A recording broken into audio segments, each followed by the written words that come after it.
এই লোকটা গত ১০ বছর ধরে মুসলমানদের ভোটকে কিভাবে ডিভাইড করে বিজেপিকে সহায়তা করা যায় এই কাজটাই করে গেছে। কিন্তু তার সংসদে বক্তব্য এটা সেটা এগুলোতে সে বোঝানোর চেষ্টা করছে মুসলমানদের জন্য অনেক কিছু করছে। এই লোকটার হাতে গত ১০ বছর ভারতে যত সংখ্যালঘু নির্যাতন হয়েছে, কিছুটা হইলে এই লোকটার হাতে ওই সংখ্যালঘু লোকের রক্ত লেগে আছে। যারা অতি আবেগে অতি ইয়াতে ধর্মীয় বিষয়গুলোকে সামনে এনে অতি আবেগ দেখান, আসলে আবেগ দেখানোর আগে একবার চিন্তা করেন যে কার কি কেন শেয়ার করছেন, কিভাবে শেয়ার করছেন, কে কার পারপাস সার্ভ করছে।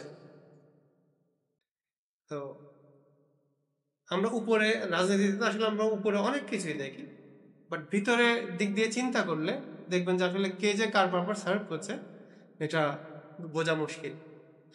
তো রাজনীতিতে শত্রু মিত্র চেনাটা খুব জরুরি।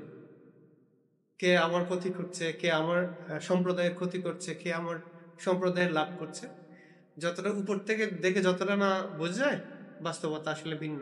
ধন্যবাদ সবাই।